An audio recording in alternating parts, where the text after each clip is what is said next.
4, 3, 2, mete bronca. Dia 27, 9h30.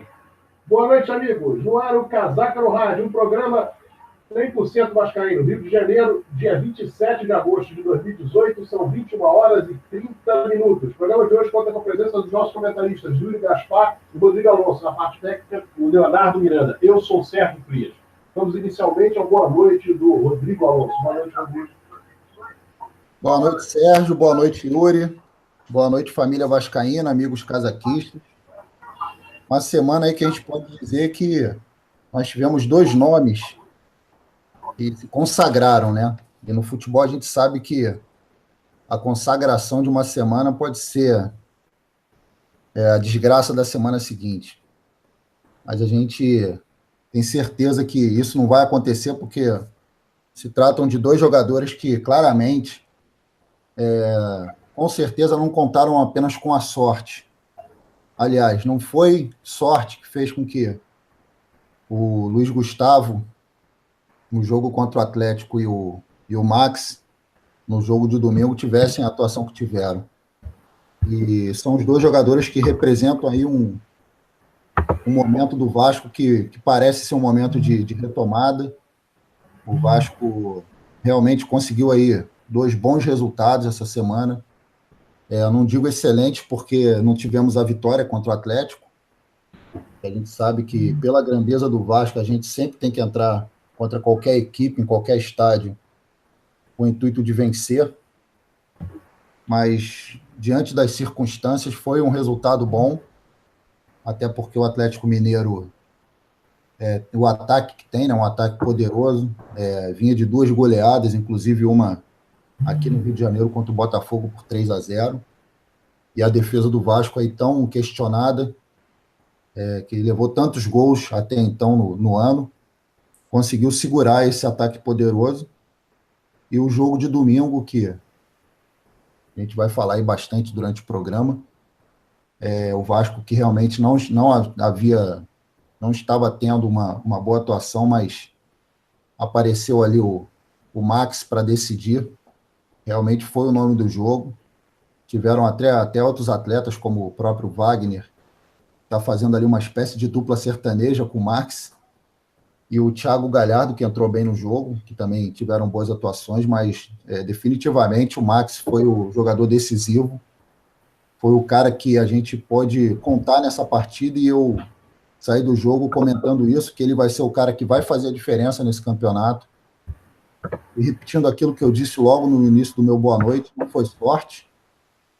Essa consagração, ela pode se concretizar aí com outras belas atuações, e com certeza acontecerão, a não ser que bate na madeira. Vamos contar aí com a competência do nosso departamento médico, que o Max Lopes possa ter uma sequência, possa recuperar a forma física, e o Luiz Gustavo continue tendo as boas atuações que vem tendo, vem demonstrando aí muita categoria.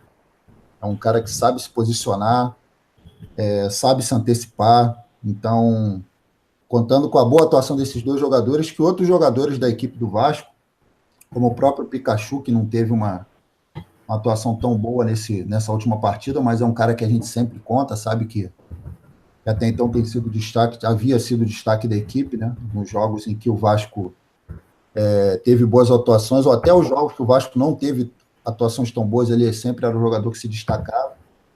E vamos torcer para esse pelotão que está no departamento médico retorne, né?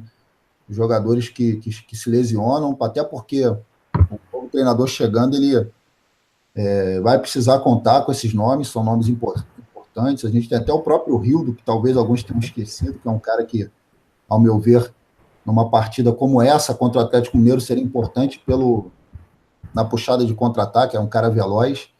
Enfim, que a diretoria do Vasco faça a sua parte, a torcida está fazendo a sua, estivemos presentes aí nos últimos jogos em São Januário, e que os jogadores também façam a sua parte, que não entre com apatia, como a gente havia visto nos últimos jogos, contra o Atlético não, mas no primeiro tempo desse jogo contra a Chapecoense realmente chegou a irritar. Mas vamos torcer aí para que essas boas atuações do Luiz Gustavo e do Max Lopes inspirem a nossa equipe, a gente saia definitivamente dessa parte de baixo da tabela, porque a gente vai ter aí confrontos, principalmente as duas próximas rodadas, são duas equipes que estão ali abaixo do meio da tabela. O Atlético Paranaense hoje está na 16ª colocação e o Santos na 12ª. Então, o Vasco conseguindo bons resultados contra essas equipes, com certeza a gente já começa a respirar aliviado, e aquele sinal amarelo que eu falei nos últimos 2 programas, ele, enfim, saia da aura do Vasco aí, que a gente possa começar a ver um sinal verde lá na frente, para que a gente, como aconteceu nas 3 primeiras rodadas, a gente comece a frequentar ali as 6 primeiras colocações, para novamente estarmos na Libertadores ano que vem. Vou pedir aí para o pessoal que está pelo YouTube para curtir o vídeo, né? Assinar o canal e não esquecer de ativar o sininho, que toda vez que começar o programa, você tendo o YouTube no seu smartphone, você vai ser avisado, para que você não perca nenhum programa nosso aí do Casaca no Rádio. Uma boa noite a todos. Segue aí. Muito bem. Agora, boa noite, Luiz Gaspar. Boa noite, família vascaína. Boa noite, Sérgio, Rodrigão, Léo. Abraço a todos os casaquistas e vascaínos presentes hoje no Casaca no Rádio ao vivo. Final do mês de agosto, Rio de Janeiro chuvoso, mas o vascaíno mais aliviado, mais feliz pela essa vitória de 3-1.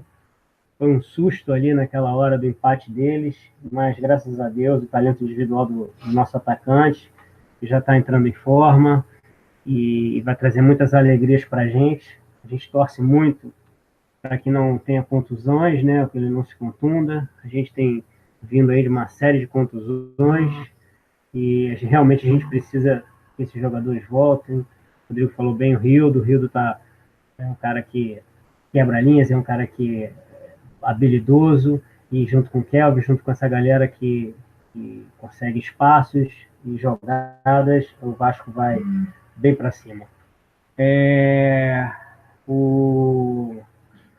Em relação ao jogo, eu fui no jogo, graças a Deus, foi muito bom a torcida do Vasco, muito bom em São Januário.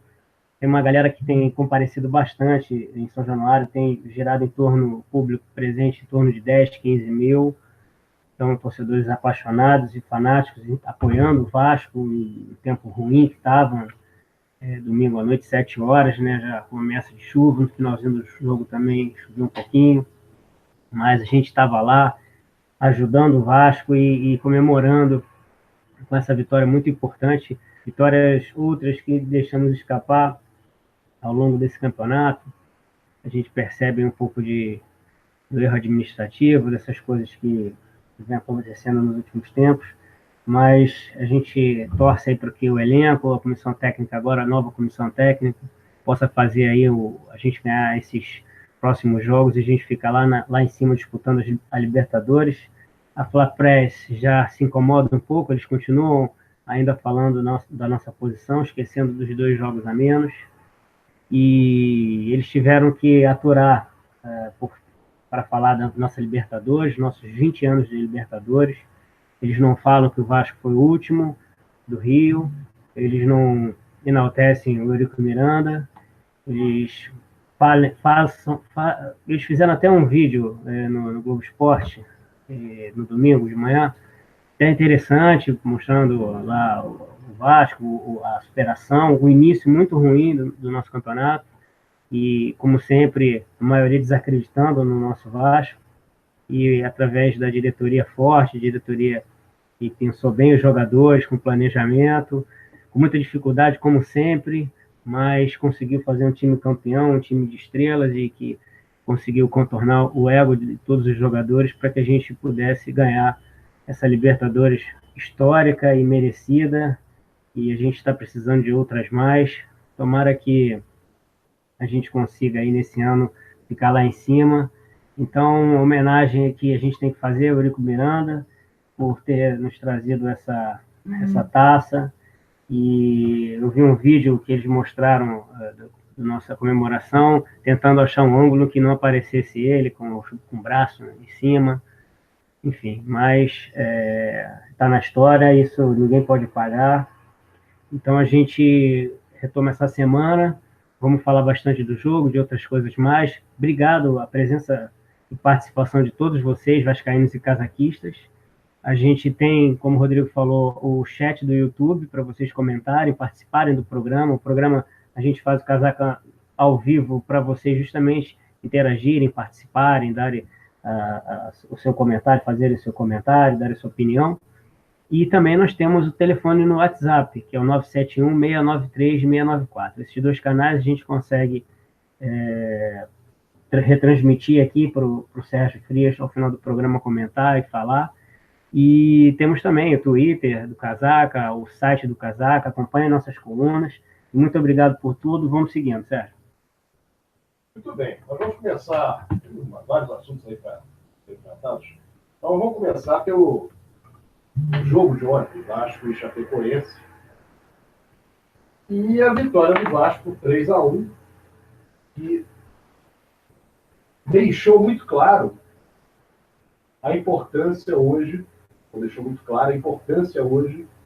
do Maxi Lopes no time do Vasco. O Maxi Lopes foi um jogador extremamente importante, deu 2 assistências para gols, fez um gol no momento em que o Vasco estava praticamente cabisbaixo, então,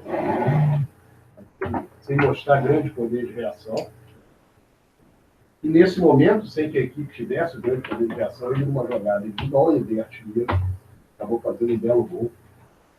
Um gol que trouxe o Vasco de volta para o jogo e que deu a oportunidade, no fim, ainda de sair o terceiro feito o Thiago Galhardo. Uma bela participação. Eu queria que o Rodrigo Alonso fizesse um comentário a respeito desse jogo e depois nós fazemos alguns complementos. Vamos lá, Rodrigo. Bom, Sérgio, como eu disse no meu boa noite, o primeiro tempo, a gente lá em São Januário chegou a ficar bastante irritado pela atuação da equipe do Vasco, talvez influenciado pelo frio que estava fazendo ontem lá. O time realmente, ao meu ver, atuou muito mal. Lógico, a obrigação de jogar em São Januário é do Vasco. Não importa se a Chapecoense também jogou mal, mas isso é óbvio, um adversário, ainda mais um adversário que é claramente inferior à equipe Cruz Maltina, vai entrar tentando se defender e arrancar um empate, mas realmente chegou a irritar a atuação do Vasco ontem. O Valdir, ele repetiu a escalação, eu acho que foi um erro, repetiu a escalação contra o Atlético num jogo que cenários completamente diferentes. O jogo contra o Atlético era um jogo, como eu disse, que o Vasco, apesar de ter que buscar a vitória sempre, não era um resultado ruim o empate lá no Horto.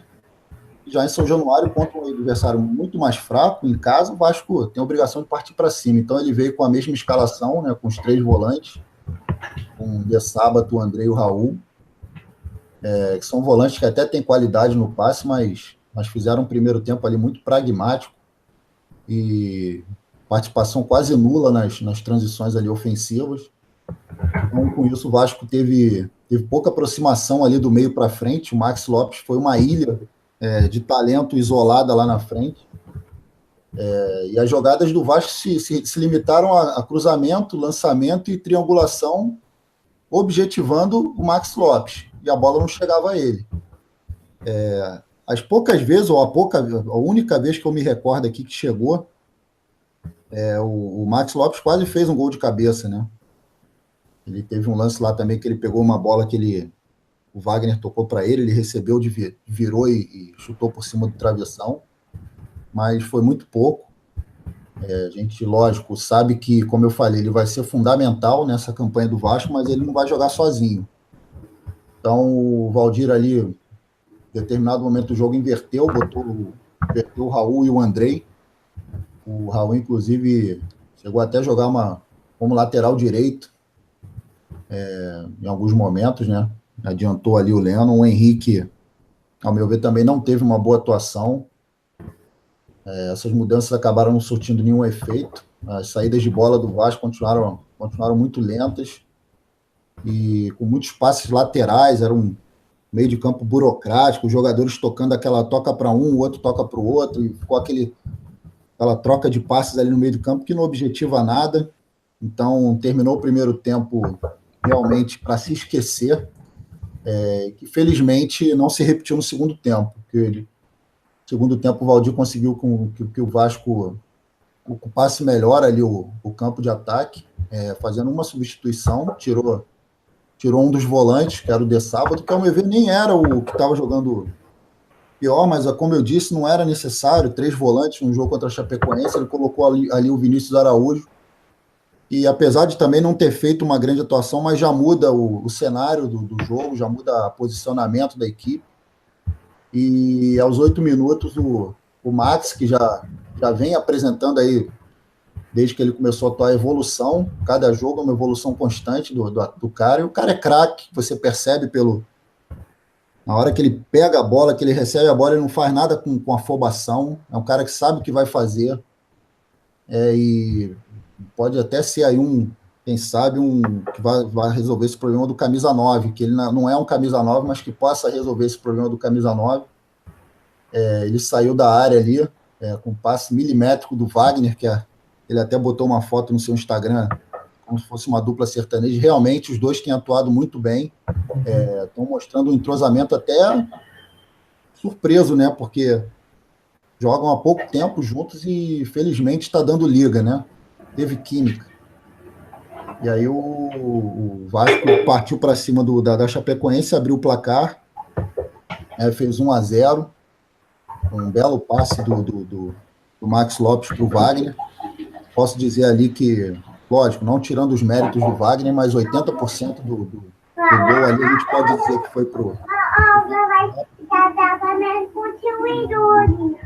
Wagner. Depois cansou, realmente tem acontecido isso, no jogo contra o Atlético ele também cansou e foi substituído, e aí é um jogador que faz falta. O Vasco deu aquela parada na partida, e infelizmente, mais uma vez, a zaga na bola aérea é o temor, é o terror do torcedor vascaíno. O Bruno Silva, que já havia falhado antes no lance que o juiz anulou um gol da Chapecoense, muito bem anulado, por sinal, mas ele havia falhado naquele lance e falhou novamente, um lance que o Andrei até estava também participando da jogada, mas quem efetivamente estava ao lado do atleta da Chapecoense era o Bruno Silva, e ele deu uma bobeira ali, os caras empataram, e ali na cabeça do torcedor vascaíno a gente já imaginou de novo um resultado como foi o jogo contra o Ceará. Só que, felizmente, a gente tinha ali dentro de campo um cara que, repito, vai fazer a diferença, que é o Max Lopes. E aí, numa jogada brilhante, acho que há muito tempo eu não vejo, posso dizer de cabeça aqui, de jogador do Vasco que tenha feito um gol assim, na minha mente, na hora, veio o Romário, que o Romário era muito de fazer gol assim, num espaço curto de campo, ele ter aquele raciocínio rápido, ele cortou o atleta adversário e chutou com uma precisão que deviam ter uns 4 ou 5 jogadores na distância ali na trajeto da bola, né, da onde ele chutou para o gol, e foi no cantinho, um golaço, Vasco 2-1, e logo depois mais uma atuação do Max Lopes, dando um passe belíssimo para o Thiago Galhardo, e o Thiago Galhardo ali teve também a habilidade para pegar a bola, e ele dá até uma impressão de ser um cara meio lento, mas ele dá aquelas passadas largas, e ele deu uma parada assim, para poder esperar a bola ficar à feição, e o goleiro saiu, e um outro golaço, botou ali por cobertura, o Vasco, enfim, ganhou 3-1, a torcida festejou muito no final, foi bem legal, teve aquela homenagem ali, eu acho que até os jogadores de 98, quando pisaram no gramado, trouxeram uma carga positiva, a Taça da Libertadores também, quando passou ali, deu uma carga positiva, e realmente no segundo tempo o Vasco apagou um pouco do que foi o péssimo primeiro tempo, e a gente, como eu disse, espera agora que para os próximos jogos, com o novo treinador aí, o Valentim, que no Carioca teve um aproveitamento de 53%, então que esse aproveitamento se repita, porque se ele se repetir, o Vasco com certeza vai caminhar tranquilo nesse campeonato, que a equipe do Vasco nesse campeonato só se complica se quiser. Você vê os jogos das outras equipes, o São Paulo contra o Ceará, São Paulo sofreu para ganhar do Ceará, e é o líder do campeonato. A gente vê outros jogos aí, então, enfim, o Vasco tem equipe, tem plantel. Agora, o plantel tem que estar à disposição do treinador, repito, cobrança para nosso departamento médico, para que se resolva isso, para que a gente possa ter os atletas em campo à disposição do treinador para entrarem, porque realmente o Valdir ele pode ter cometido equívocos, mas ele não pode nem ser cobrado porque ele teve que escalar aquilo que tinha à disposição dele. E, mais uma vez, ele encerra aí uma participação temporária e continua invicto, né? Então, agradecer ao Valdir pelo que ele tem feito aí, pelo trabalho pela equipe do Vasco, e agora desejar aí boa sorte aí para o Valentim. Segue aí, Sérgio.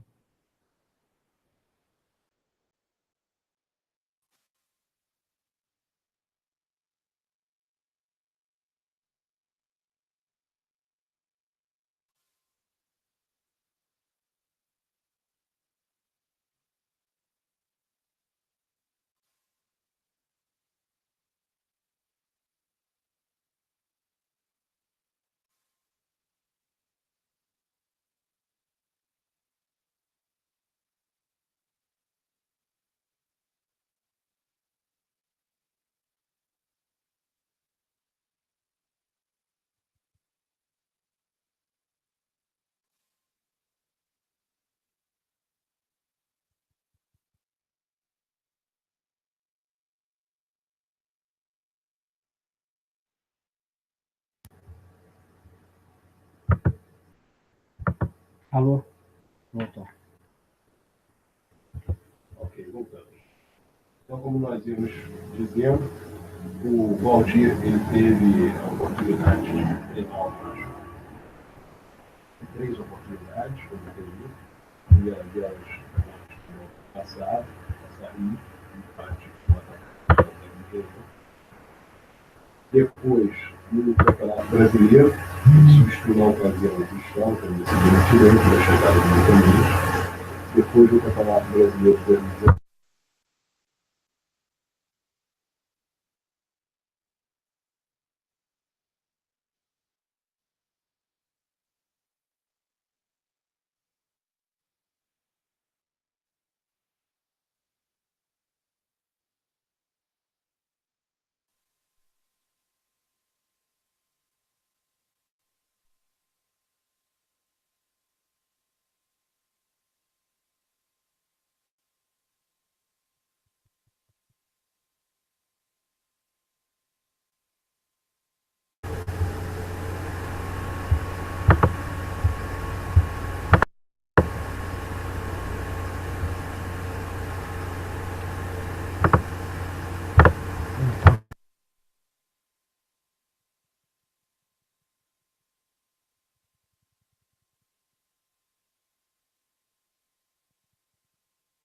Tá captando só o áudio aqui do coisa.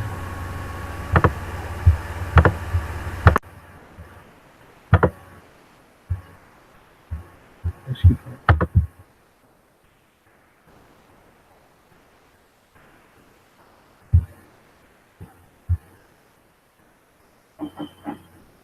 foi decepcionante o empate do Ceará, empate 1-1. Depois a partida contra o Atlético Mineiro, sem dúvida, o Vasco teve um excelente resultado, porque empate em 0-0 nas circunstâncias em que a partida se desenvolveu foi positivo para o Vasco. E ontem a vitória sobre o Chapecoense por 3-1. Uma partida que teve maus momentos aqui para o Vasco, pouca constância, mas na hora decisiva, no momento em que a partida estava empatada 1-1, sem dúvida nenhuma, surgiu o Maxi Lopes para resolver a parada, fez um gol e deu um belo passo para o Thiago Galhardo também, concluiu a jogada com um belíssimo gol. Sem nos esquecermos que o primeiro gol do Vasco também foi de bela feitura, que passa em profundidade do Lopes para o Wagner, que deu um gol de quando sai do gol, abrindo o marcador da oportunidade.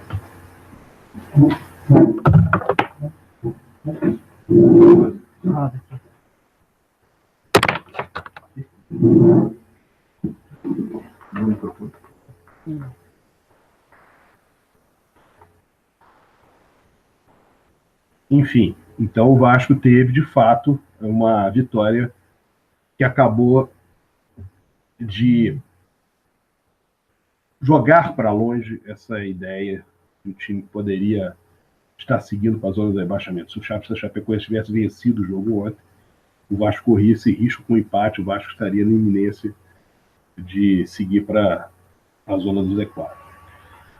Nós temos algumas questões que precisam ser devidamente entendidas, até para que erros não continuem acontecendo, que as pessoas aprendam com os erros. O Vasco, ele, sem dúvida nenhuma, está repleto hoje de pessoas que, por mais bem intencionados que estejam, não têm experiência no assunto. Um assunto geral, do clube em geral. O Vasco, por exemplo, na área financeira, o Vasco praticamente contratou um grupo de fora para tocar algo que a direção do Vasco não tem a menor ideia de como fazer. Em relação ao futebol, houve várias trocas de treinadores, gerentes de futebol. O Vasco até hoje não tem um vice-presidente de futebol. Quando se escuta a experiência do clube, como foi escutado em ocasiões nas quais foi chamado ao invés de pedido a falar, a comentar, claro que a presença do presidente Eurico Miranda vai ajudar seus comentários, enfim, a sua experiência a respeito de Vasco. Mas muitas vezes as coisas são feitas sem o devido conhecimento de causa. Havia uma preocupação nesses 3 anos em que o Vasco foi gerido pela direção que lá estava, enfim, as pessoas colaboraram. Havia uma preocupação em relação ao futebol muito clara no que diz respeito à forma como vai se fazer para suprir uma ausência, uma questão que surge física, um jogador em que se apostava e não funciona. Claro que muito mais em 2017 do que nos outros 2 anos, pela questão financeira também. Eu acho que em 2015 não tem mínimo. E o Vasco sofreu muito com isso. Em 2016, pelo fato das receitas também não serem de grande monta, o Vasco iria jogar a Série B e cairia um pouco suas receitas, normalmente. Foi feito um planejamento no início do ano, em janeiro de 2016, no qual se manteve os jogadores que eram peças fundamentais, e apenas 7 jogadores foram trazidos no decorrer do ano inteiro de 2016. E em 2017 houve a contratação de 16 jogadores e a preocupação de que na saída ou na ausência de um atleta, principalmente no campeonato, como é o Campeonato Brasileiro, que o Vasco tivesse a possibilidade de um substituto, de uma resolução do problema. Claro que não é simples, o futebol não é simples. O Campeonato Brasileiro, ele é de altos e baixos, ele é um campeonato dificilmente se consegue uma constância. Os clubes, eles derrapam, daqui a pouco eles aceleram, daqui a pouco eles estacionam, param e não conseguem andar, fazem poucos pontos, daqui a pouco voltam a fazer. E isso é normal. O campeonato é assim. Primeiro porque é um campeonato muito longo, e segundo porque a fase dos atletas, a fase física, a questão de entrosamento, enfim, uma série de fatores influenciam para que o rendimento deles seja satisfatório durante um período de cerca de 8 meses. O Vasco, em 2017, ele entrou o ano, perdão, em 2018, ele entrou o ano, em janeiro de 2018, com um time preparado para disputar aquele início de Taça Libertadores e início de Campeonato Carioca. O Vasco entrou na chamada pré-Libertadores, jogar com a Universidade da Concepción, e o Campeonato Carioca, ainda na primeira fase, na Taça Guanabara. E ali o Vasco tinha a contratação de alguns jogadores. Havia perdido o Anderson Martins para a zaga, o Matheus Vital havia sido negociado com o Corinthians e o Madison com o Grêmio. E o Vasco trouxe cerca de 6 ou 7 jogadores. Pode ser que eu me equivoque aqui, mas foi o Rafael Galhardo para a posição do Madison, foi o Eraso e o Luiz Gustavo, que viriam, e o Paulão, que acabou, o Paulão foi ver depois, Eraso, exatamente, Eraso e Luiz Gustavo para a zaga, o Fabrício, a possibilidade aí de um jogador para a lateral esquerda, já com pensamento de quê? Que o Vasco só teria o Ramon no meio do ano. Então, a ideia já era você ter, além do Henrique, mais o lateral antes da volta do Ramon.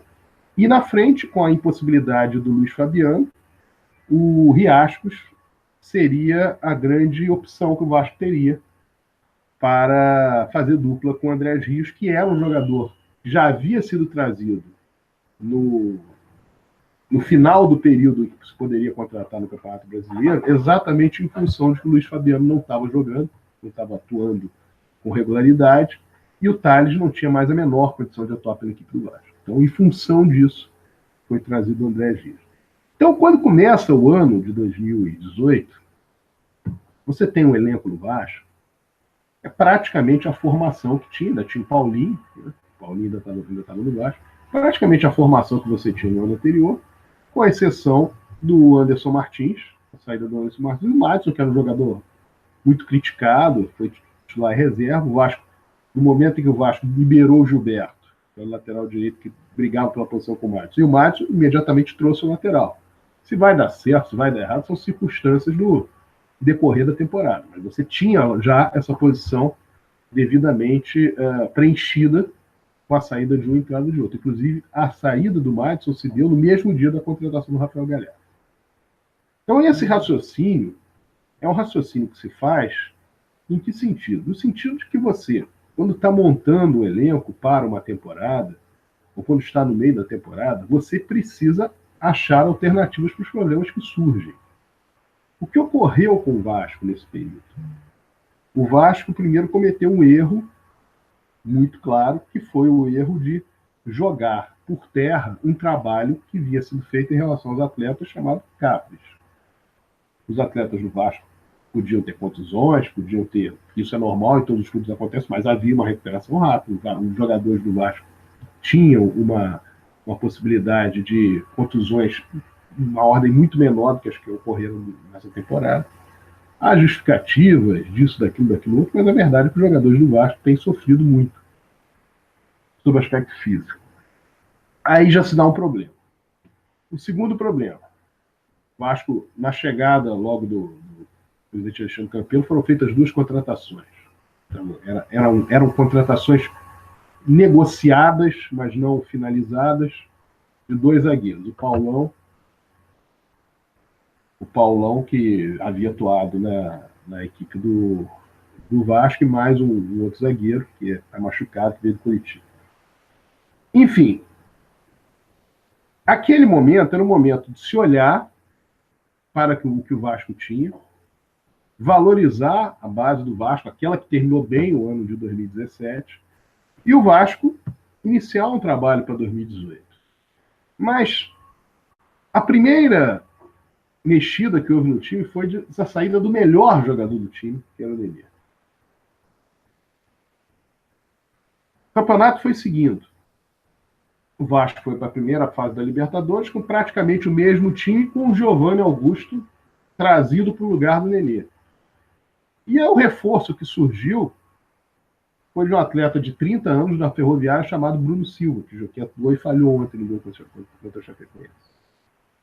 E o Vasco, então, ele sai de uma pré-Libertadores para uma fase de Libertadores de grupos com adversários duros, fundamentalmente Cruzeiro e Racing, mas o time chileno também lá, também tinha um time qualificado, um time que vem obtendo bons resultados, foi campeão em 2011, inclusive passando pelo próprio Vasco na semifinal, na Copa Sul-Americana. Enfim, é um time de qualidade. E o Vasco vai para essa disputa sem praticamente mudança alguma, tendo perdido o Nenê.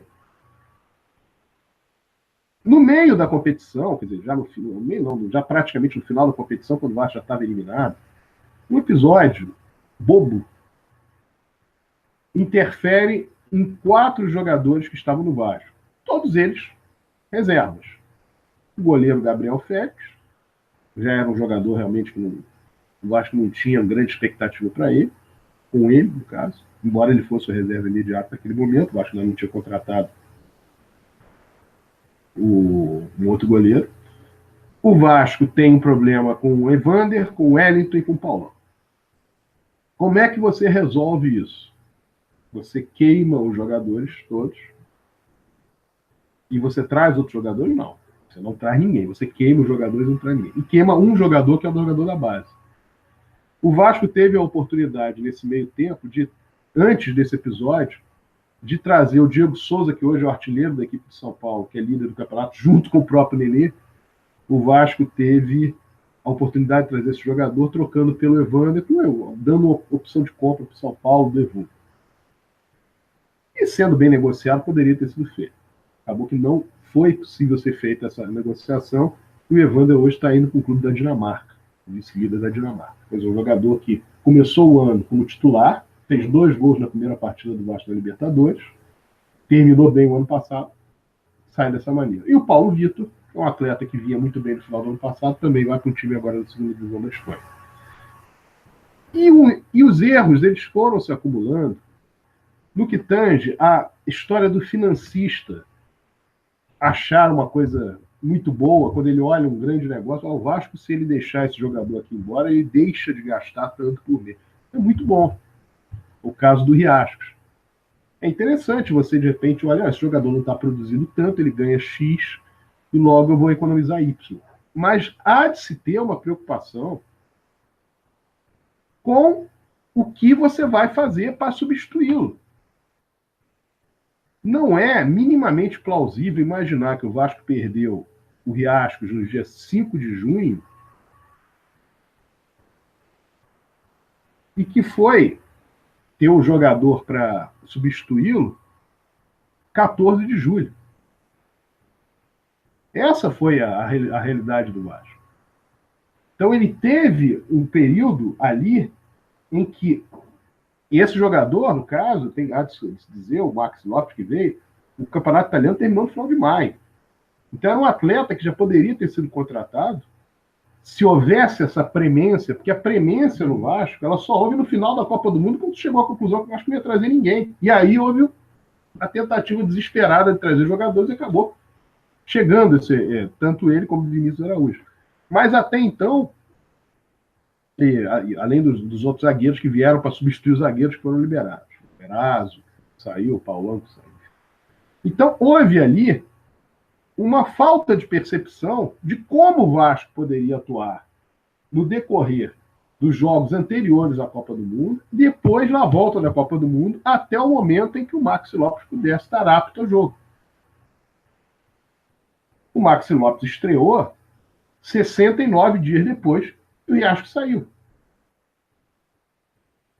E voltando nós a falar, a questão não é o Vasco. Agora nós vimos uma reportagem, uma dessas vezes, porque o técnico Alberto Valentim chegou e a torcida do Vasco, o torcedor do Vasco, não escala o André Gil. Não tem nada a ver uma coisa com a outra, porque é um jogador que fez gols, que teve agora. Não é o jogador para ser o titular do Vasco. Lá do Vasco é o Maxi Lopes. Como era no passado o Luiz Fabiano. Como a princípio pensou-se que seria o Riascos, que acabou não sendo. Mas é um jogador que é importante no elenco. Aquela história de você querer desvalorizar aquilo que, de alguma maneira, te deu pontos no campeonato. Um jogador que teve importância. Ele definiu alguns jogos para o Vasco, definiu recentemente o jogo contra o Grêmio, definiu jogos no início do Campeonato Brasileiro. No jogo com o Flamengo foi 1-1, o passe foi dele, pro gol do Wagner. Enfim, essa ideia não é que ele é o pior jogador do mundo, não é que ele é um jogador horroroso, não. É que é um jogador do Vasco, cumpre bem sua função, desde que não seja referência para ser o chamado fazedor de gols. Mas, independentemente dessa manifestação de torcedores, de fato, o Vasco ficar só com o André Gil, que já era um jogador trazido ano passado para ser reserva do Luiz Fabiano, ficar só com esse jogador como opção, é claro que é um grande erro. É claro que vai atrapalhar no quesito ofensivo, na ofensividade da equipe, no quesito ofensividade da equipe do Vasco. E isso ficou patente durante vários e vários jogos do Vasco, no decorrer não só do Campeonato Brasileiro, mas de outras competições, como Copa do Brasil, como Copa Sul-Americana. Esse tipo de atitude é que precisa ser devidamente entendida pela direção do Vasco. Muitas vezes você consegue diminuir o custo de uma coisa. É muito bom, te dá um alívio, mas você tem que analisar o que isso vai te trazer de retorno com a troca que você terá que fazer. Valeria a pena o Vasco continuar pagando o salário do Nenê em janeiro até agora?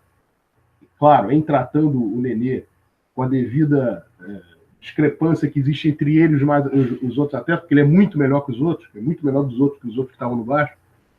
Valeria a pena? Claro que sim. O Vasco não ficou com o Nenê. Trouxe vários jogadores, paga salário e nada chega perto. O Vasco não fez, por exemplo, um gol de falta nesse Campeonato Brasileiro. Aliás, desse ano, de 2018. O Nenê hoje é o artilheiro do São Paulo no Campeonato Brasileiro, junto com o Diego Souza. Valeria a pena trazer o Diego Souza, o jogador tarimbado, naquele momento da possibilidade da vinda do troca empréstimo com o Evandro? Valeria. O Vasco já não tinha o Riascos sabedor sabedor ou entendedor que ele seria aquele jogador importante como fora, principalmente entre o final de 2015 e o decorrer de 2016, até voltar para o Cruzeiro. E poderia vir o Diego Souza. Até porque, na iminência de uma liberação do Riascos, esse dinheiro que se pagava ao Diego Souza deixaria de estar sendo pago ao Riascos, e o Vasco poderia ter o Diego Souza desde o início da temporada, praticamente. Então, não adianta só ir atrás dos números, como também não adianta fazer um time de futebol que você não tenha a menor possibilidade de honrar. Tudo deve ser devidamente pesado. Então, nós temos agora um período, 5 jogos, e são 5 jogos que definem o que o Vasco vai fazer no Campeonato Brasileiro. O Vasco pega o Atlético Paranaense fora, o Santos no Maracanã, e, claro, com muito menos pressão do que se o jogo fosse em São Januário, mais que o Maracanã esteja cheio, a pressão em São Januário é muito maior. O Santos provavelmente prefere jogar no Maracanã. Depois, o América Mineiro fora, empatou ontem com o Flamengo, 2-2. O Vitória fora, que venceu ontem, por 1-0. E o Flamengo em Brasília, que é uma grande bobagem feita pela direção do Vasco. Não poderia jamais colocar um jogo em Brasília 50-50. Era um jogo para ou ser em São Januário 90-10, ou o Vasco colocar 90-10 e deixar no tudo que fosse 90-10 a favor do Flamengo. Aí sim seria um jogo com o Maracanã e para a torcida do Vasco encher o Maracanã. Ou pelo menos está, evidentemente, em maioria esmagadora no que diz respeito ao seu adversário.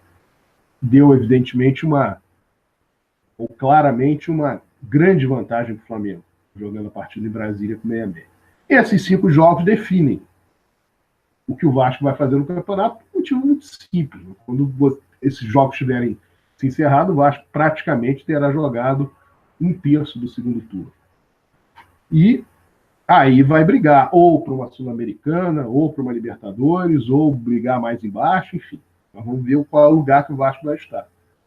Mas para um clube que, os senhores se lembram, como ele começou o Campeonato Brasileiro, vencendo o Atlético Mineiro de fora de forma brilhante, em São Januário, de virada, com outros bons resultados, era um time que, sem as bobagens feitas, poderia tranquilamente estar brigando em cima.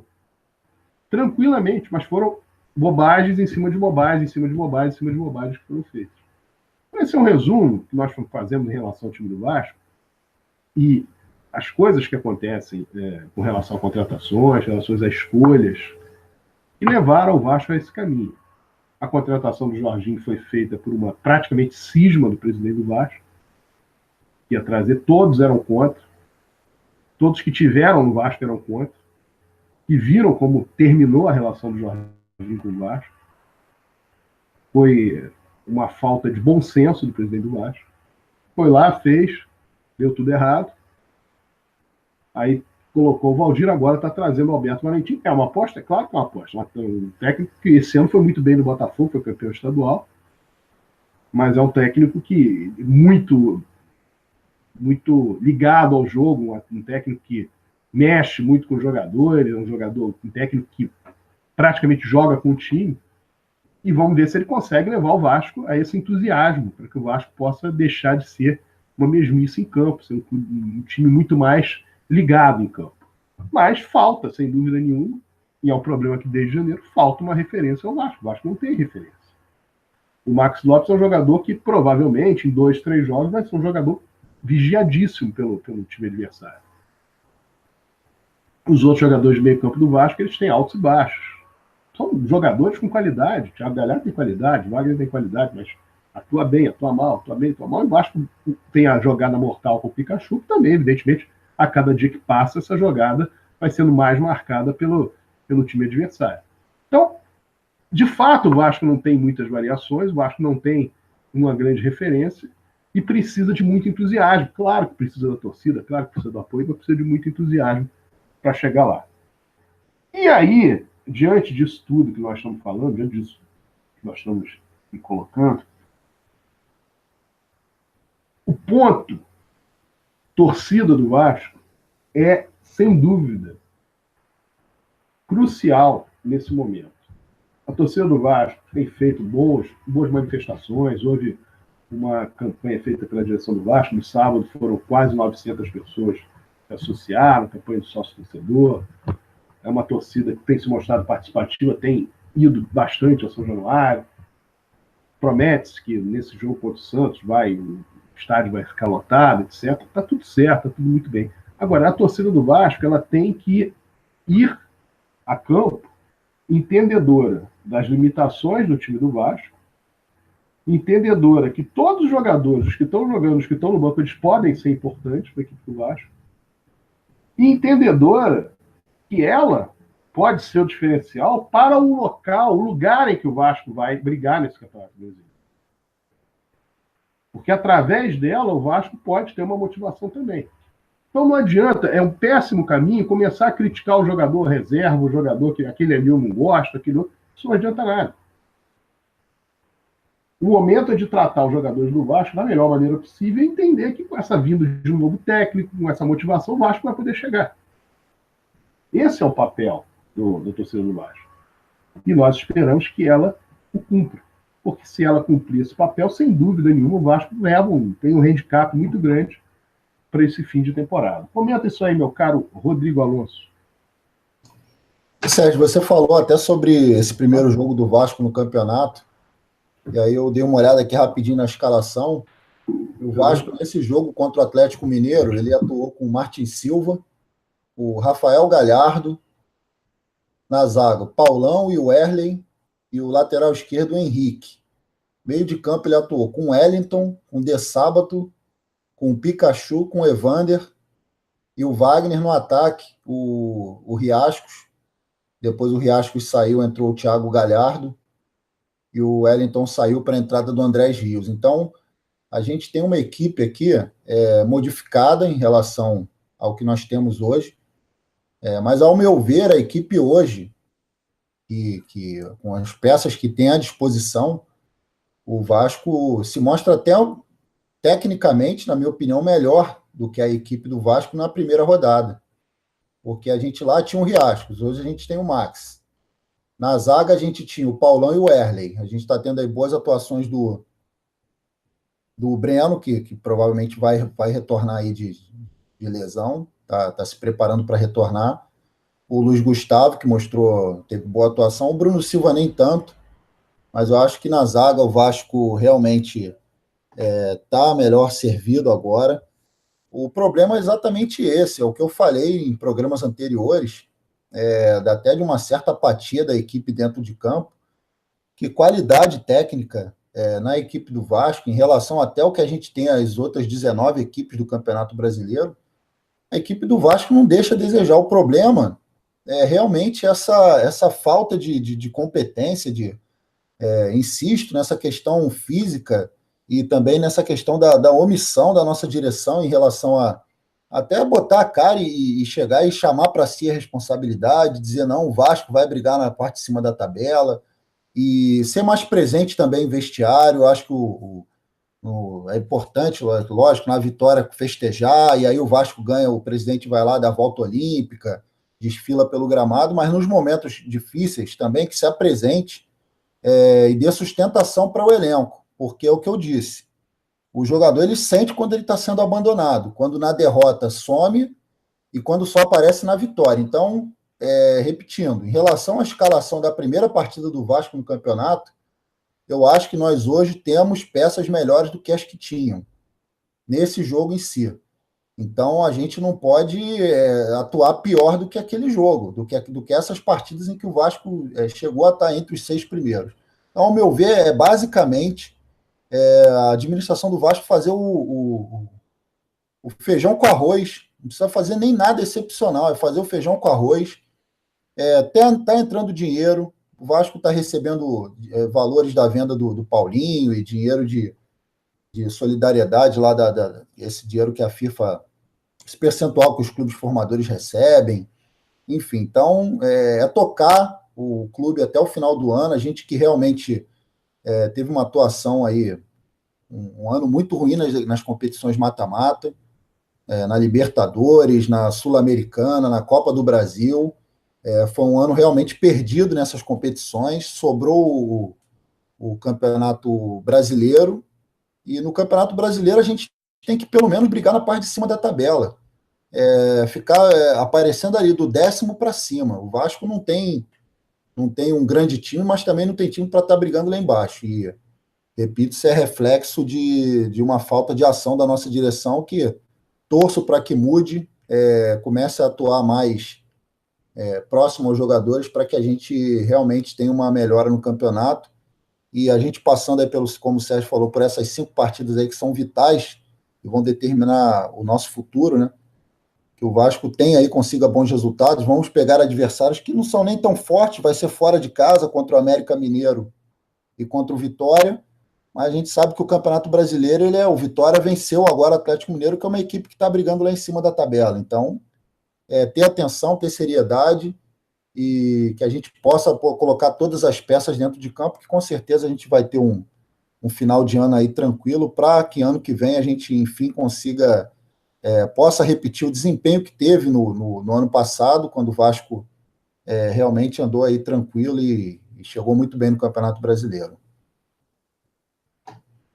Aí a fala do nosso Rodrigo Alonso, e nós não poderíamos deixar de exaltar aqui a comemoração que foi feita pelos 20 anos da conquista da Taça Libertadores da América em 1998, ontem, em São Januário, com a presença do presidente Eurico Miranda, de vários jogadores que fizeram parte daquela conquista, jogadores que entenderam o fundamento dessa comemoração, que nada tem a ver com política ou com qualquer coisa do gênero. E, de fato, o Vasco tem nessa Taça Libertadores da América o exemplo do que é superação, do que é o entendimento da superação do Vasco. A Taça Libertadores da América em 1998, hoje, ela pode ser colocada pelos torcedores do Vasco como algo que foi feito porque era um timaço, porque as coisas estavam todas maravilhosas, mas a verdade é que o Vasco, ele perdeu para o Chivas Guadalajara na segunda rodada, que era um time mexicano que estreava em Taça Libertadores. No terceiro jogo com a América do México, não jogou bem, conseguiu um empate 1-1. E aí a torcida do Vasco fez a diferença, carregou o time do Vasco. O Vasco conseguiu 2 brilhantes vitórias. Primeira contra o Grêmio, uma partida, sem dúvida, memorável, vitória por 3-0 em cima do Grêmio. Em seguida, contra o Chivas Guadalajara, numa sexta-feira à noite de Luizão, o Vasco venceu por 2-0 o Chivas Guadalajara, devolvendo a derrota por 1-0. E aí sim, na época se classificavam 3 clubes para a fase seguinte. Na última rodada, o Vasco empatou com a América do México, jogando com o time reserva, e obteve a sua classificação para os playoffs, em segundo lugar no grupo, inclusive. Daquele momento em diante, o Vasco mostrou efetivamente a sua força, a superação, e o que é o planejamento feito. Poucos acreditavam no Vasco, naquela Taça Libertadores, no momento em que houve a saída do principal jogador do Vasco no Campeonato Brasileiro de 97, que foi o Edmundo. O Vasco, ele perdeu o Edmundo, houve a saída do Evair em seguida, e rapidamente 2 contratações foram feitas, o Luizão e do Donizete, que, na opinião de muitos, eram jogadores muito inferiores aos que estavam saindo. O Donizete não vinha bem, estava todo fora, o Luizão também não. Os dois estavam todo fora do Brasil, o Luizão também, e em relação principalmente ao Edmundo, não havia como ser um substituto para aquele fantástico campeonato brasileiro que o Edmundo fez em 1997. Então, o Vasco, na verdade, ele, em termos ofensivos, se reinventou para jogar aquela Taça Libertadores. O Vasco teve que atuar com três competições simultâneas, a Copa do Brasil, o Campeonato Estadual e a própria Taça Libertadores. No meio da Taça Libertadores, na parte do playoff, também o Campeonato Brasileiro, ou seja, o Vasco teve um ano extenuante. O fato de ter havido uma Copa do Mundo no meio, de certa forma, ajudou, mas também trouxe para o retorno da Copa vários jogos em sequência. O Vasco, inclusive, não chegou aos playoffs do Campeonato Brasileiro de 98, exatamente pelo número de jogos excessivos que tinha. E aquela Taça Libertadores foi um marco para um clube que fazia o seu centenário. Nenhum clube conceituado do mundo conseguiu uma competição, vencer uma competição continental no ano do seu centenário. E principalmente a principal competição continental daquele espaço em que atuava. E o Vasco obteve isso. Obteve uma competição, numa competição que não havia apenas sul-americanos, mas também, como nós falamos, mexicanos.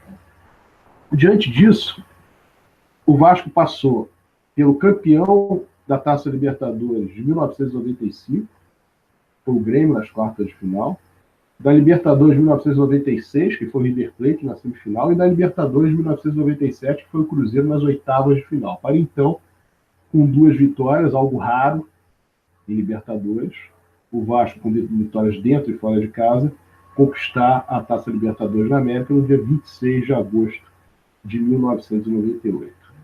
Todos que participaram, deram a sua contribuição, têm valor, são heróis daquela conquista, mas fundamentalmente aquela dupla de ataque, Donizete e Luizão, pintou e bordou na Taça Libertadores da América. Donizete e Luizão, eles foram fundamentais em praticamente todos os jogos decisivos em que o Vasco atuou. Mas no jogo contra o Chivas Guadalajara, que foi o jogo que deu a classificação ao Vasco, o Luizão fez 2 gols. Na partida anterior contra o Grêmio, foi 2 gols os 3 gols foram marcados por Luizão e Donizete. Na partida contra o Cruzeiro, com a virada no Rio de Janeiro, os gols foram marcados por Luizão e Donizete. Com exceção dos jogos contra o Grêmio, o Pedrinho foi o grande herói. O Pedrinho conseguiu o gol de empate, quer dizer, o gol que, na verdade, inaugurou o placar do empate no Sul e depois o gol da vitória contra o próprio Grêmio. Contra o River Plate no Rio de Janeiro, o Donizete definiu o jogo, e contra a equipe do River Plate lá, o gol de empate, que impediu que a partida fosse para os pênaltis, foi marcado pelo Juninho Pernambucano. E, finalmente, na decisão, os 4 gols do Vasco foram marcados, os 2 jogos, por Donizete e Luizão. Então, foram, efetivamente, os grandes símbolos daquela vitória do Vasco, naquela Taça Libertadores da América, uma competição em que poucos se recordam, poucos sabem, poucos talvez tenham conhecimento, mas o Vasco conseguiu mandar todos os seus jogos em São Januário pelo fato de ter garantido junto à Conmebol que São Januário tinha capacidade para 40 mil pagantes e conseguindo uma suspensão de uma decisão que impedia, a princípio, o Vasco, em 1998, de jogar em São Januário pelos acontecimentos ocorridos na Supercopa Libertadores de 1997, na partida decisiva que levou o River Plate à fase semifinal da competição, quando o Vasco perdeu em São Januário, o jogo não acabou, a torcida jogou fogos dentro do campo, enfim, foi uma confusão muito grande. A princípio, a Conmebol suspenderia o Vasco por um período grande, mas no início de 1998 o Vasco conseguiu reverter isso. É claro que reverteu através da participação do presidente Eurico Miranda, sem dúvida nenhuma, isso é indiscutível. E também, através da participação dele, o Vasco conseguiu garantir que jogaria as partidas da Taça Libertadores da América com o seu mando de campo, todas elas em São Januário, independentemente da fase. É uma conquista brilhante. Eu não sou daqueles que crava ter sido a principal conquista do Vasco. Eu acho que ela está no mesmo patamar do que, aliás, eu penso que ela está no mesmo patamar do que a competição de 1948 em que o Vasco venceu no Chile.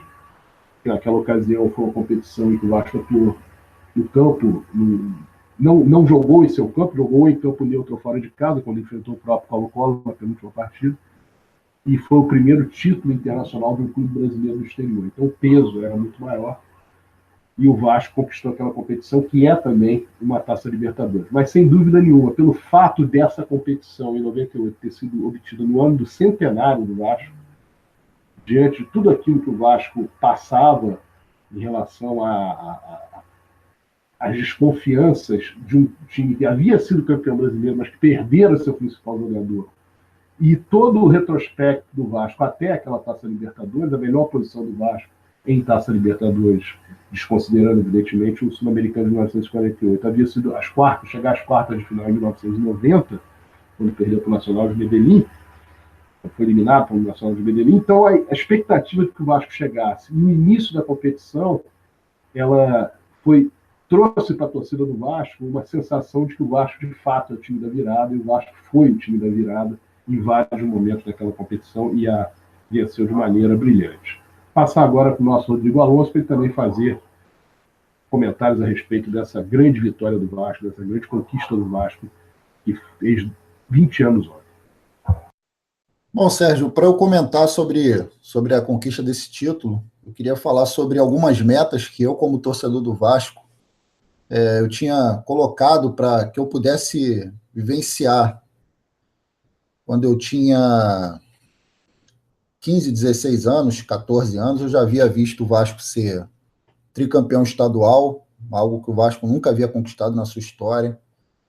Quando eu tinha 12 anos, eu já tinha visto o Vasco ser campeão brasileiro, só que o jogo foi fora, não tive a oportunidade de comemorar o título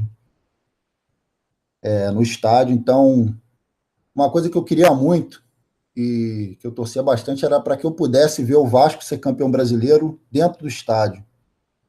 E em 97, eu tive essa felicidade, me emocionei muito de poder ver o meu clube do coração ser campeão brasileiro e eu estando presente.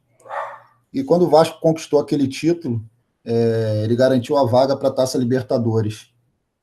E a gente vinha de algumas tentativas frustradas de participações na competição sul-americana. Inclusive, eu me recordo muito da disputa da Libertadores em 90, quando o Vasco foi eliminado pelo Nacional de Medellín, e todo jogo contra o Urubu no Maracanã, eles tinham uma musiquinha que eles cantavam o seguinte: Libertadores é só para mim, o Vasco se ferrou em Medellín. E até então só o Flamengo aqui no Rio tinha esse título. Então era um título que eu, lógico, todo torcedor do Vasco desejava, mas eu falando de desejos meus pessoais, era um título que eu queria muito que o Vasco conquistasse, óbvio, mas que eu estivesse presente. E eu tive a felicidade de estar presente também no primeiro jogo da final, de vários outros jogos, o jogo contra o Grêmio, nas eliminatórias. O Vasco, me lembro da atuação do Ronaldinho Gaúcho, estava começando ainda no Grêmio e já era uma promessa, então as pessoas já iam para esse jogo para ver, ouvindo falar muito do Ronaldinho Gaúcho. O Vasco conseguiu eliminar esse Grêmio, conseguiu eliminar o Cruzeiro e chegou nessa decisão, e posso dizer e digo, acho que a grande maioria do torcedor do Vasco há de concordar comigo, que a gente foi para essa final já sabendo que seria campeão. E, na minha opinião, a final foi contra o River Plate. E quando o Vasco jogou com o Barcelona de Guayaquil a primeira partida, foi um verdadeiro massacre. Quem não assistiu, ou quem assistiu há muito tempo e não reviu, reveja, deve ter no YouTube aí o jogo na íntegra. Tanto que a torcida do Vasco saiu irritada, porque a gente podia ter feito mais gols em cima do Barcelona. E realmente não senti nenhum receio de que nós fôssemos perder esse título. E aí a gente conseguiu conquistar lá, vencemos novamente o Barcelona lá no estádio deles. E foi uma grande emoção, uma grande alegria. O Sérgio falou bem aí, talvez não tenha sido tão difícil quanto a conquista de 48, até porque de 48 a gente tinha ali duas equipes que até para os organizadores da competição eram as favoritas, que eram o River Plate e o Colo-Colo, por ser o clube do país de sede. Inclusive, eu até posso confirmar essa informação, mas eu acredito que eles haviam até programado o último jogo para a última rodada, sendo o confronto entre River Plate e Colo-Colo, imaginando que essas seriam as equipes que brigariam pelo título. E acabou que o Vasco conquistou, né, o Sul-Americano de 48. Mas para nós que estamos aí na casa dos 40, 45 anos, realmente o título de 98 é inesquecível, porque a gente sabe que é muito difícil ser conquistado. A gente sabe que a Libertadores, apesar de ser um torneio mata-mata, até relativamente, pelo menos na época, era mais curto, né? Mas foi uma grande emoção, e eu acho que essa geração, desse período aí, eu vou botar aí abrangendo do ano de 1989 até 2000, com algumas mudanças de gerações ali, a de 89 que se encerrou, depois se iniciou a geração de 92, 93, 94, e aí veio a geração de 97, que pegou muitos jogadores dessa geração passada. Realmente foi um período de ouro para o torcedor do Vasco. A gente teve realmente a alegria e o prazer de presenciar essas equipes em campo. E eu acho que o grande homenageado da noite de ontem, mesmo não podendo participar ativamente da festa, até pelas limitações físicas, é o presidente Eurico Miranda, que montou essas equipes, e talvez por isso também eu possa dizer que a minha admiração pelo presidente Eurico Miranda, e entendo até as novas gerações que foram influenciadas muito pelo massacre midiático, que não viveram essa época e ouvem falar, repetem aquilo que é dito pela mídia. Eu entendo que essas pessoas não tenham a mesma admiração, mas nós que vivemos a época sabemos da participação efetiva do presidente Eurico Miranda nessas conquistas, e mais especificamente nessa que a gente está comentando de hoje, 98. A gente pode dizer que realmente ele ontem teve, através do nosso amigo aí, Rafael Furtado, o Rafael Furtado teve uma belíssima iniciativa no momento da homenagem à equipe campeã de 98, no intervalo do jogo. O presidente Eurico Miranda estava lá sentado no camarote, e ele se dirigiu ao presidente Eurico Miranda e deu um abraço nele, e agradeceu a ele por esse título, por essa conquista. Eu acredito que quando ele deu esse abraço por todos nós, nós que vivemos essa época, nós que amamos o Vasco, nós que não fomos contaminados por esse ódio cego que tem que acabar dentro do clube, não fomos contaminados pelas mentiras ditas pela imprensa. Então, dar os parabéns aí pela atitude do nosso amigo Rafael Furtado, por ter dado esse abraço, e esse abraço, repito, foi um abraço de toda a torcida do Vasco que entende e é sabedora da importância do presidente Eurico Miranda nessa conquista. E também não sermos injustos, né? Fala-se muito no Juninho Pernambucano, pelo gol que ele fez contra o River Plate, mas dá também todos os louros aí a dois jogadores que realmente chegaram com muitas dúvidas por parte da torcida. Eu imagino se na época existisse redes sociais, o que não se diriam quando foi anunciada a contratação do Donizete Luizão.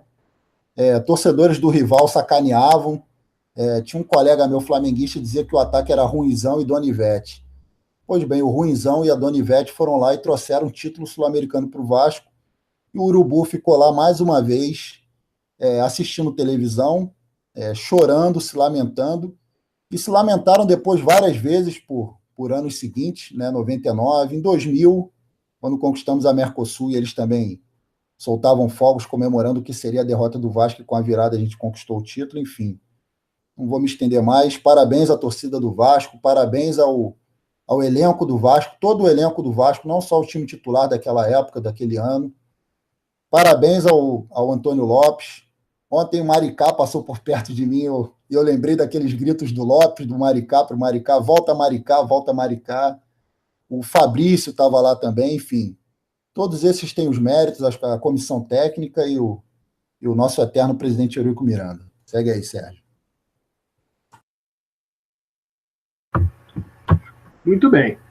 Palavra aí do Rodrigo Alonso, bem lembrado em relação ao presidente Eurico Miranda, mais uma vez, e satisfeitos todos nós. O Rafael Furtado é um casaquista, como nós todos, e claro que esse abraço representa o abraço de todos aqueles torcedores do Vasco que reconhecem o trabalho do presidente Eurico Miranda. E também não podemos esquecer que o título de sul-americano de 1948, que nós estávamos comentando a respeito, ele também foi reconhecido pela Conmebol num trabalho feito pelo presidente Eurico Miranda, com a ajuda do seu filho, hoje professor doutor em História, Mário Ângelo Brandão de Oliveira Miranda, que também, numa pesquisa, ajudou o pai a que ele buscasse, junto à Conmebol, o reconhecimento daquele título que foi obtido em 1996, portanto, 48 anos depois. Aquele título, inclusive, no reconhecimento, acabou trazendo o Vasco a disputar a Supercopa Libertadores da América em 1997, que era uma competição na qual só faziam parte das equipes campeãs da Taça Libertadores, o que corroborou ter sido aquela conquista,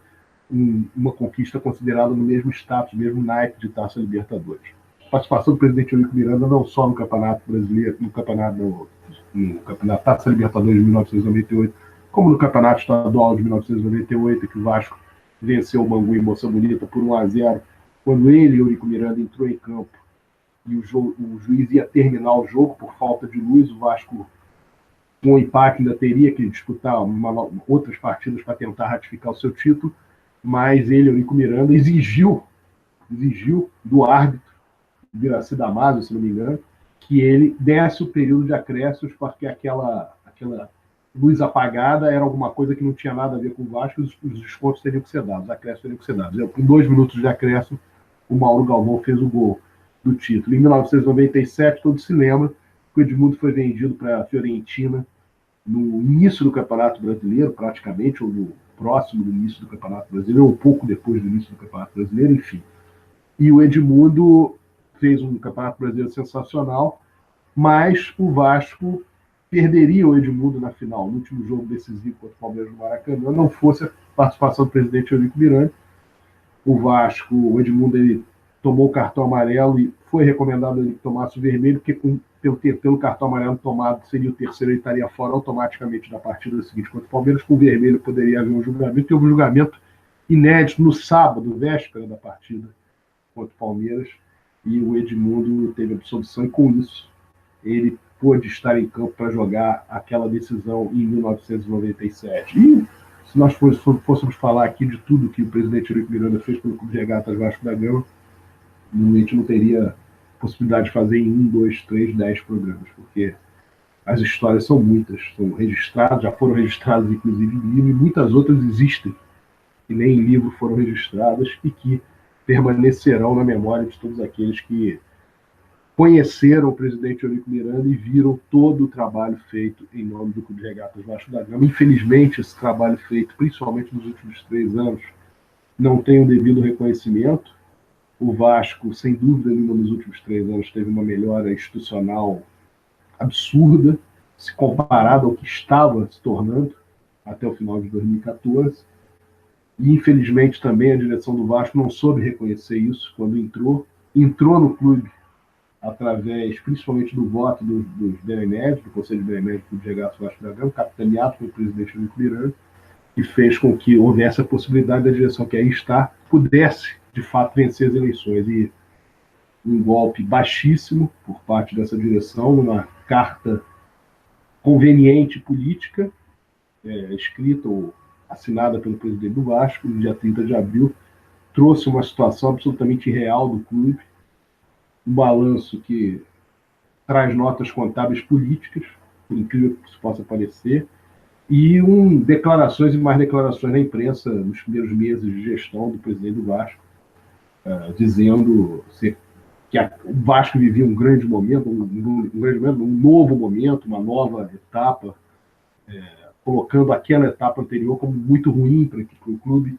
o que é exatamente a expressão da inverdade, porque o Vasco, de 2015 a 2017, voltou a ser o Vasco que nós conhecemos, voltou a superar seus adversários, a conquistar títulos, chegou à Taça Libertadores da América, pagou dívidas, melhorou seu patrimônio, reconstruiu sua base, enfim. Trouxe de volta o basquete, voltou a brigar no Remo. O Vasco realmente passou a ser cumpridor, e foi cumpridor até praticamente os últimos 3 meses da gestão do presidente Eurico Miranda, dos acordos que fazia, manteve esse CNDs também praticamente até o final da gestão do presidente Eurico Miranda, que CNDs que não tinha, obteve patrocínios nos 3 anos em que o presidente Eurico Miranda esteve à frente. Hoje o Vasco não tem patrocínio master, teve nos 3 anos. Infelizmente, essa história é muito mal contada. É comum que a história seja mal contada. A história é mal contada em relação ao período do presidente Eurico Miranda no século XXI, antes da chegada do MUV. O Vasco teve problemas de ordem financeira, resolveu esses problemas. O Vasco foi deixado em 2008, em junho de 2008, equacionado, ou praticamente equacionado. O MUV foi um cancro para a vida do Vasco. Muitos dos que participaram entusiasticamente do MUV, ou que fizeram linha auxiliar deles, estão na direção do Vasco hoje, fazendo exatamente o mesmo jogo. E, infelizmente, o Vasco ele se mostra um clube em que a sua história não é contada da maneira devida. E quando você conta muito mal a sua história, a tendência é que a sua história tenda a ser cada vez pior. Você tem que valorizar a sua história, tem que valorizar os homens que fizeram a sua história, para que a sua história possa crescer. Porque se o presidente Eurico Miranda não for um exemplo do torcedor do Vasco, para quem queira gerir o Vasco algum dia, por tudo aquilo que fez e faz pelo clube, se ele não é exemplo, com certeza o Vasco vai ter muito mau exemplo, ou muito maus exemplos para seguir esse caminho. Porque dedicar-se para o clube da forma como o presidente Eurico Miranda se dedicou é motivo de aplausos e não de críticas veementes como sofridas por ele. Tivesse sido ele muito menos ativo, mais colocado junto à mídia, o Vasco num lugar que a mídia quisesse que o Vasco estivesse, e ele aceitasse isso, e ele simplesmente jogasse conforme a música que não é a música que interessa ao Vasco, mas é a música que interessa ao sistema, ele certamente poderia ser um cara hoje, uma pessoa hoje muito mais aceita, digamos assim, como outros foram. Outros medíocres na história do Vasco foram mais aceitos.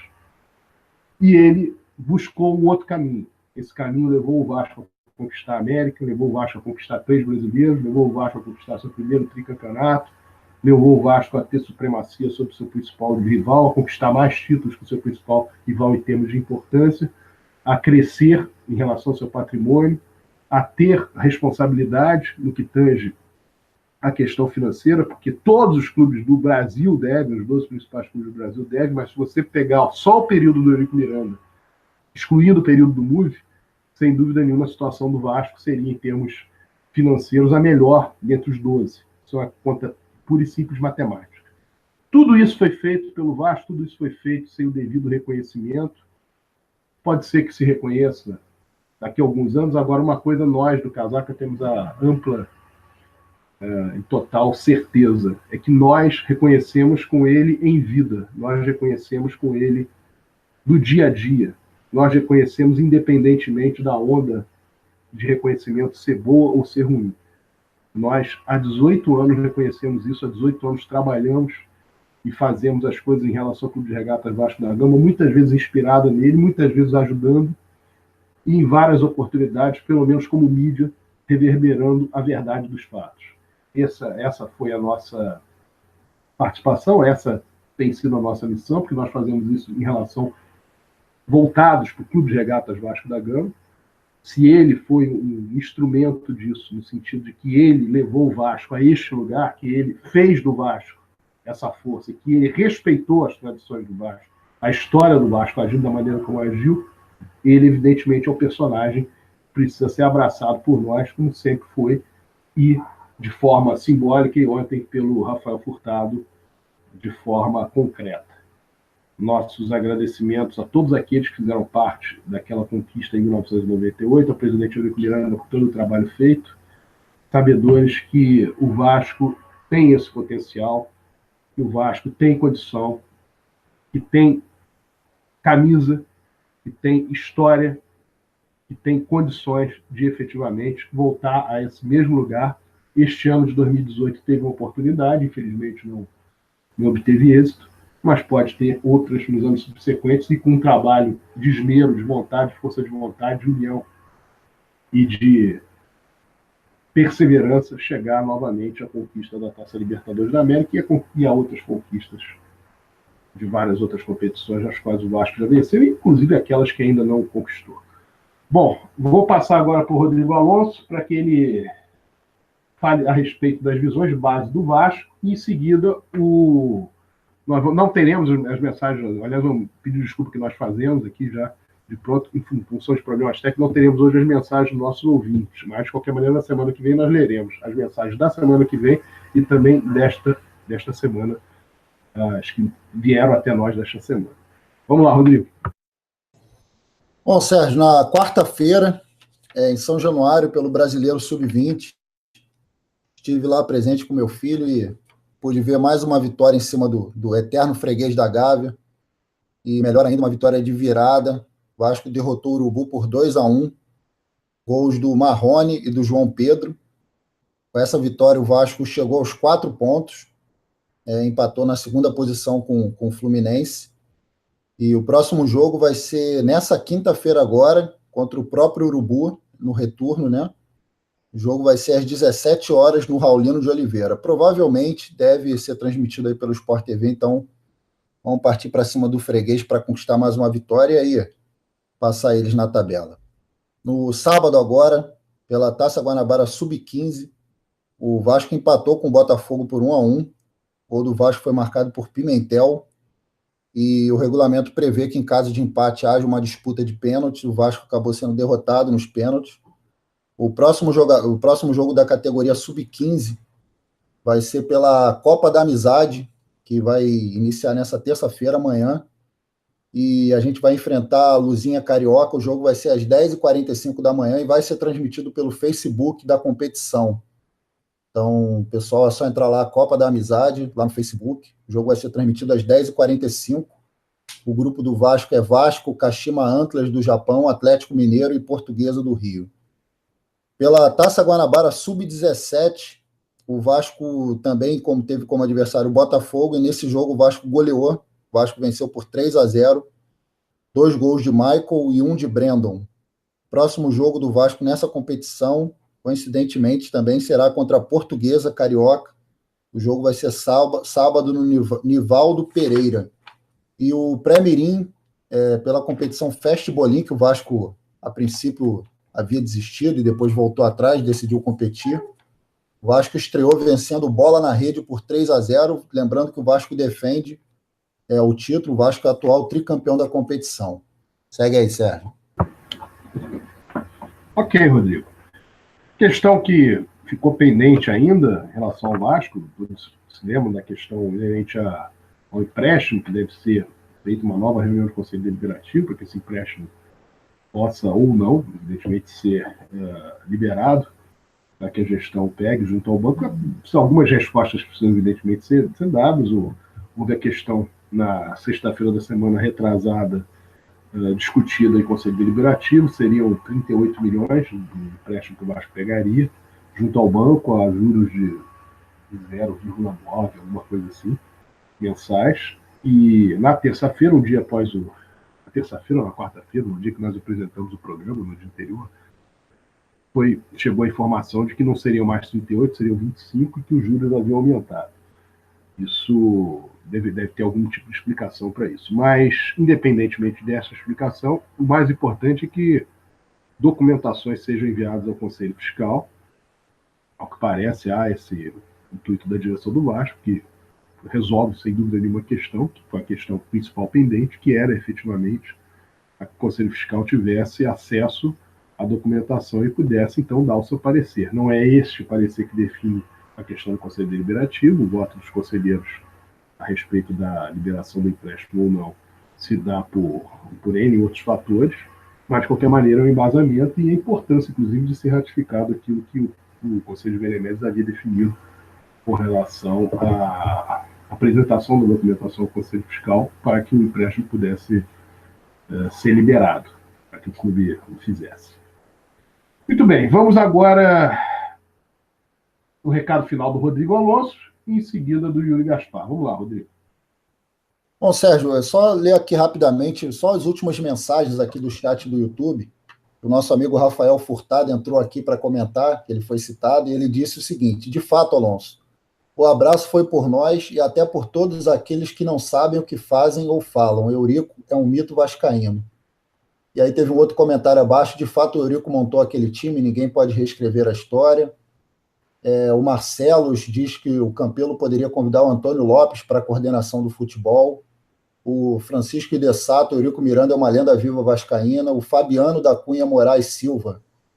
Ponto, Rafael Furtado. Com certeza o abraço no eterno presidente Eurico Miranda foi por todos nós casaquistas. Um outro comentário aqui, o Odivan e o mito Mauro Galvão, zagueiro eterno. Marcelo Filardi, o problema é que essa nova geração não considera o passado. Novos tempos, mas bola para frente. O João Igor diz o seguinte, essa nova geração já está contaminada. Tem um comentário interessante aqui, bem lembrado, o MXK, o logo aqui do rapaz, está dizendo o seguinte, o Edmundo estava esquecido no Corinthians em 96. Houve até uma matéria do jornal com o título, craque que nenhum clube quer. O Eurico trouxe o Edmundo para o Vasco e ele fez o que fez em 97. Um outro comentário aqui, a Fox falou que o Vasco pode falir. Essa Fox só fala M. Contaminada, geração febre amarelo, verdadeiro torcedor raiz jamais, do Fabiano. Enfim, tem bastante comentário. Agradecer aos comentários de todos, a participação de todos pelo YouTube. Lembrando novamente para assinarem o canal, cliquem ali no sininho para quando o programa iniciar vocês serem avisados nos seus smartphones. Curtam o vídeo. Vasco agora tem aí um desafio nessa quarta-feira, um jogo difícil contra o Atlético Paranaense. O Vasco, historicamente, realmente tem dificuldade para enfrentar o Atlético Paranaense lá no estádio deles, mas toda dificuldade e toda a história pode ser derrubada com uma boa atuação. O Vasco nunca havia vencido a Chapecoense em jogos oficiais e venceu. Então, a gente pode aí na quarta-feira vencer o Atlético Paranaense também, que não está essas maravilhas no campeonato. Essa semana, 2 jogos difíceis, e no sábado, o jogo contra o Santos no Maracanã, convocar a torcida do Vasco, que realmente tem feito, aí, depois da Copa, um papel exemplar nos estádios, tem apoiado, não tem vaiado o jogador, mesmo diante de atuações ruins, como a do primeiro tempo, tem gritado, a torcida até iniciou ali uma espécie de vaia, mas depois começou a cantar, a maioria da torcida começou a cantar e abafou a vaia. Enfim, é isso, contar com a torcida, desejar boa sorte aí ao Valentim, que ele tenha sucesso aí no Vasco, como ele teve aí pelo Botafogo, infelizmente, foi o nosso algoz aí na final do estadual, e que ele possa aí abafar um pouco essa tristeza que ele nos deu, nos dando a alegria de, quem sabe, uma classificação para a Libertadores, que vai ser ótimo para o torcedor do Vasco, para o clube, vai ser ótimo também para a carreira dele. Abraço aí a toda a família vascaína, os amigos casaquistas, Yuri, Sérgio, boa noite. Muito bem, Rodrigo. Lembrando que o Vasco, na verdade, não venceu a Chapecoense antes. O Vasco até venceu a Chapecoense, mas não conseguiu vencer em 2015. O árbitro Ricardo Marcos Ribeiro, que fez de tudo naquele jogo para que o Vasco não saísse com o resultado de vitória frente à equipe catarinense. Recado final agora do Yuri Gaspar. Boa noite, família vascaína. Obrigado também por toda a presença e participação hoje no Casaca na Rádio ao vivo, dia 27 de agosto, e convocar a torcida do Vasco. Realmente, a gente tem um jogo muito importante agora contra o Atlético Paranaense, lá em Curitiba, às 7h30. Então, vamos fazer aquela corrente todo mundo junto. Quem for lá da região, perto de Curitiba, represente lá, grite muito para o nosso Vasco. E sábado, Maracanã, casa cheia, 7 horas, famílias presentes, todo mundo lá dando apoio. Então, vamos com tudo, Vascão. As mensagens e os esportes amadores, a gente pede desculpa, mas as que não foram lidas serão guardadas com carinho para a próxima segunda-feira. Muito obrigado a todos, boa noite, ótima semana a todos nós. Vascão. Deixo aqui um beijo a dona Helene de Niterói, um beijo à minha irmã Cláudia Helena, um abraço ao seu Juvenil. Boa noite, Rio, boa noite, Brasil.